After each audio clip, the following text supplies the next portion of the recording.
उच्च माध्यमिक विद्यालय सांचौर के यूट्यूब चैनल पर आपका स्वागत है। मैं ममता पाटोदी आज आपको जो सुमित्रा नंदन पंत की जो कविता है संध्या के बाद उसका भाग 7 पढ़ाऊंगी और ये भाग 7 जो है इसमें हम पढ़ेंगे संध्या के बाद यानी समाज में देश में जो असमान व्यवस्थाएं हैं आय व्यय के जो साधन हैं और सभी की आय में समानता नहीं होने के कारण आय व्यय के साधनों का समान रूप से बंटवारा नहीं होने के कारण हमारे देश में आय के साधन सीमित या कहे कि निर्धन लोगों तक नहीं पहुंचने के कारण कुछ जो निर्धन लोग हैं वो बिल्कुल गरीब है और उन्हें समानता का अधिकार नहीं मिलने के कारण सुखपूर्वक जीवन यापन नहीं कर पाते हैं। अपने जीवन में कष्टों को भोगते हुए वो जीवन यापन करते हैं और इन सब की जो जड़ है उसे निर्धनता को बताया गया है, यानी निर्धनता गरीबी ही इन सब की जड़ है। समानता का अधिकार नहीं मिलना ये बड़े दुख की बात है कि सभी को समानता का अधिकार नहीं मिलता है। जो गरीब लोग होते हैं उन्हें रहने के लिए घर नहीं है, उनके पास खाने के लिए रोटी नहीं है, पहनने के लिए कपड़े नहीं है, यानी अत्यधिक दयनीय स्थिति उन लोगों की है। तो ये सब इसके बारे में हम आगे पढ़ेंगे, यानी कि हमने जो पिछला पढ़ा है उसको थोड़ा सा दोहरा लेते हैं। इससे पहले हमने पढ़ा है कि सुमित्रा नंदन पंत जो है उन्होंने अपनी कविता संध्या के बाद के समय का वर्णन इस कविता में किया है और यहाँ पर संध्या के बाद का जो वातावरण होता है, गांव का जो परिवेश होता है उसका वर्णन किया है। जब अंधेरा होने लगता है और सभी अपने अपने गांव का वर्णन किया है, गांव का परिवेश है, सभी अपने अपने कच्चे घरों में चले जाते हैं और वातावरण अंधकार में होने लगता है, उसका वर्णन किया है। ये यहाँ पर जो गांव है उसमें निर्धनता का वास है, यानी अधिकतर लोग गरीब है, निर्धन है और उनकी आय का जो साधन होता है, आय का साधन वो भी इतना नहीं है कि वो अपने परिवार का गुजारा या अपने परिवार का पालन पोषण सही तरीके से कर सके और एक अच्छा सा मकान बना सके, स्वच्छ कपड़े पहन सके, यानी ऐसी दयनीय स्थिति उनकी है।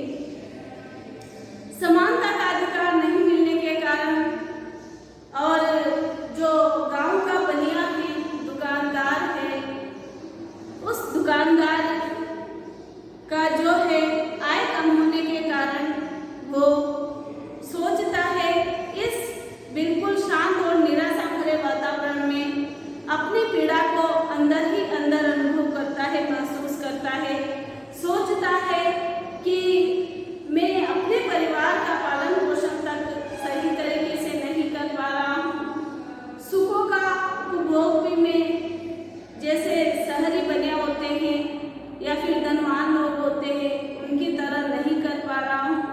तो यहाँ पर इस कविता के माध्यम से सामाजिक स्थिति यानी समाज की स्थिति का वर्णन किया है कि जो ग्रामीण लोग होते हैं उनकी समाज में कैसी स्थिति होती है, जो निर्धन लोग होते हैं उनकी समाज में कैसी स्थिति होती है, इसका वर्णन इस कविता में किया गया है।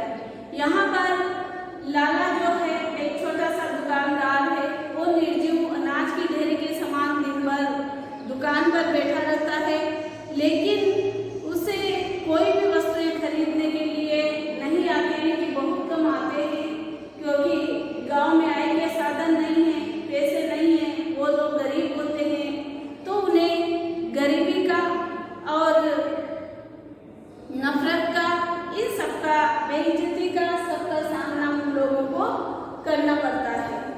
जैसे जैसे अंधेरा होता जाता है उनकी जो मौन भावनाएं हैं वो भी अंदर ही अंदर दफन हो जाती है। इस निराशामय वातावरण में उनकी इच्छाएं मर जाती है और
सुमित्रा नंदन पंत कहते हैं कि यह क्या संभव नहीं व्यवस्था में जरूरी कुछ हो परिवर्तन, कि हमारे देश में, हमारे समाज में, जग यानी संसार, इस संसार में जो है,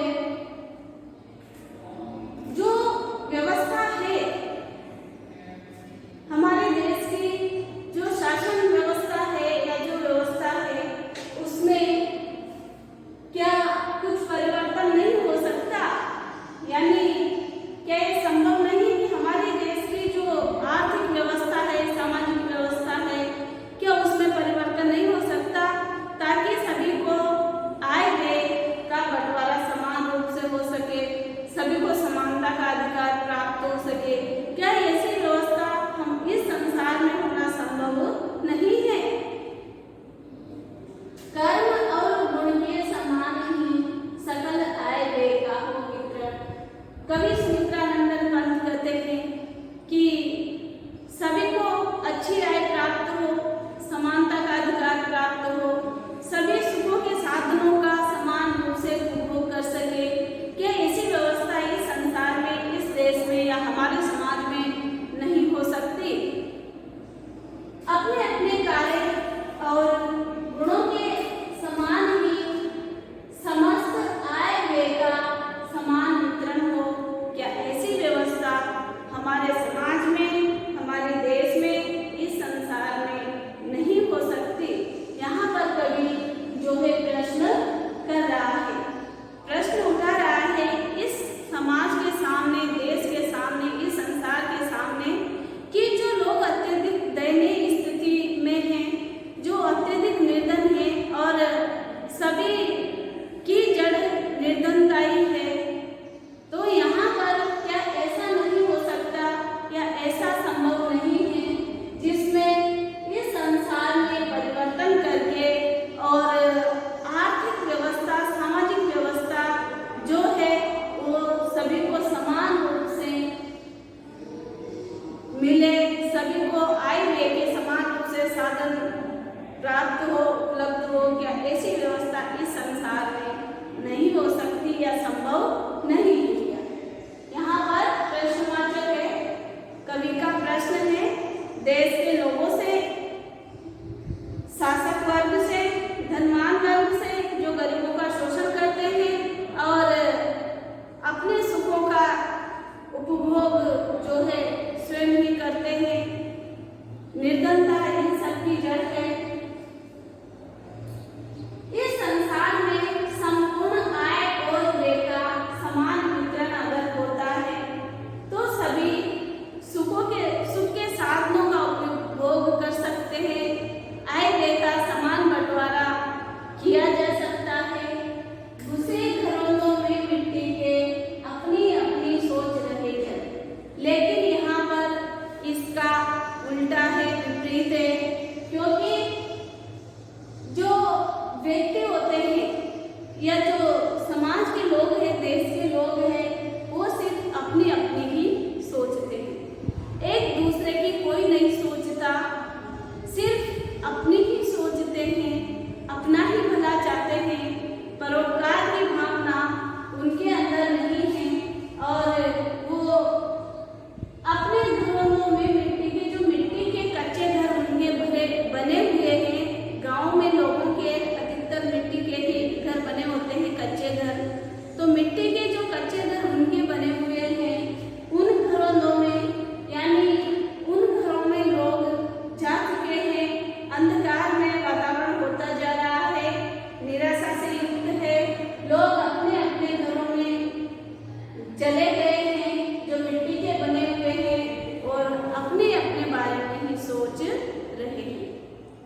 अधिकार हो, समानता का अधिकार सबको मिले, आय व्यय के साधनों का अपने अपने कार्यों के अनुसार और अपने अपने गुणों के अनुसार बंटवारा किया जाए। क्या यह संभव नहीं है? सभी लोग जो है उस निराशा भरे वातावरण में, ग्रामीण लोग जो है अपने अपने घरों में जा चुके हैं और निराशा के कारण वो ये सब सोच रहे हैं कि क्या ऐसा नहीं हो सकता क्या? प्रश्न चिन्ह है समाज के सामने, देश के सामने। मिलकर जन निर्माण करे जग, यानी इस जग यानी संसार का प्रत्येक व्यक्ति अगर मिलकर के एक अच्छे समाज का, एक अच्छे देश का निर्माण करे,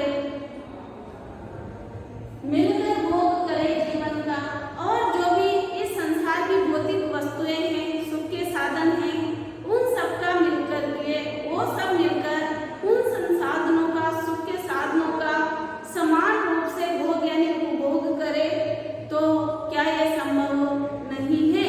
यानी देश के सामने प्रश्न है, जन विमुक्त हो, जन शोषण से हो समान अधिकारी जनता। जन विमुक्त हो, जन शोषण से, धनवान लोगों के द्वारा, शोषक वर्ग के द्वारा, या जो धनवान लोग हैं, बलशाली लोग हैं, उनके द्वारा जो गरीबों का शोषण किया जाता है, क्या वो व्यक्ति इस शोषण से मुक्ति नहीं पा सकते? जो सामान्य व्यक्ति है, क्या वो इस शोषण से मुक्ति नहीं पा सकते? हो समाज अधिकारी धन का, और ये जो हमारा समाज है, हमारा देश है, इसमें धन का समान वितरण नहीं हो सकता, यानी आय व्यय का समान वितरण नहीं हो सकता क्या? ये हमारे देश के सामने, हमारे समाज के सामने एक प्रश्न है कि हमारे देश में जो गरीबी व्याप्त है और ग्रामीण जीवन जो है, गांव के लोगों का जीवन जो है, वो किस प्रकार से निर्धनता में अपना जीवन यापन करते हैं। जो मूलभूत आवश्यकताएं हमारी, रोटी, कपड़ा, मकान, वो तक भी उन्हें उपलब्ध नहीं होता है। ऐसे ऐसे लोग हमारे देश में हैं। तो यहाँ पर ये जो भी अव्यवस्था हमारे देश की है, उसमें जो है परिवर्तन होना चाहिए। सभी को आय व्यय के साधनों का समान रूप से वितरण किया जाना चाहिए। समानता का अधिकार सबको प्राप्त होना चाहिए। आय व्यय का समान रूप से बंटवारा होना चाहिए। अपने अपने कार्यों और गुणों के आधार पर आय व्यय का बंटवारा किया जाना चाहिए। ऐसी व्यवस्था हमारे समाज में, हमारे देश में और इस संसार में होगी तो सभी लोग जो है, इस देश के जो सभी देशवासी हैं, वो सुखपूर्वक जीवन यापन कर सकेंगे और समाज में सभी को समानता का अवसर प्राप्त होगा।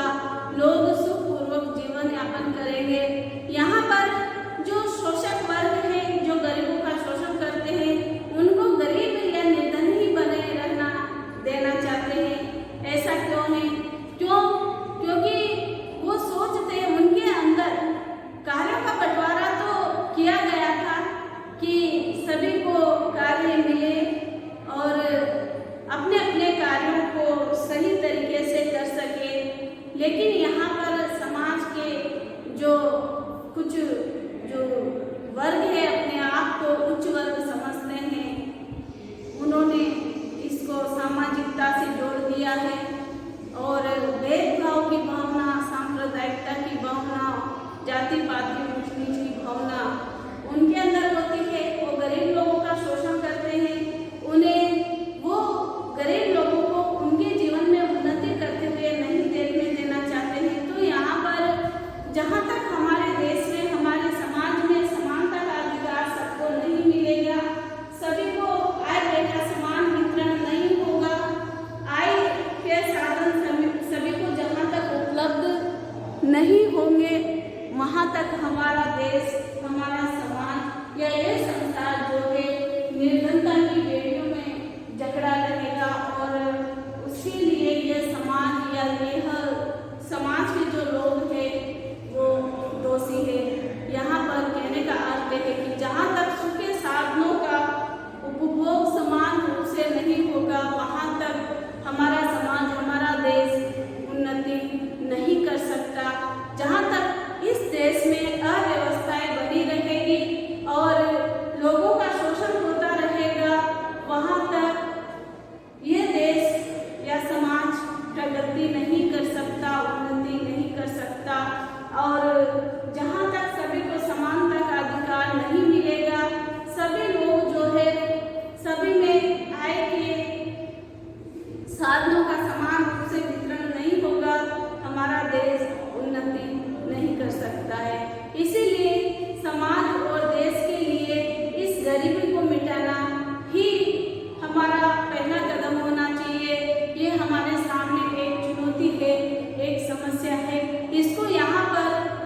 कवि सुमित्रा नंदन पंत ने अपनी कविता संध्या के बाद के माध्यम से उजागर किया है इस समस्या को।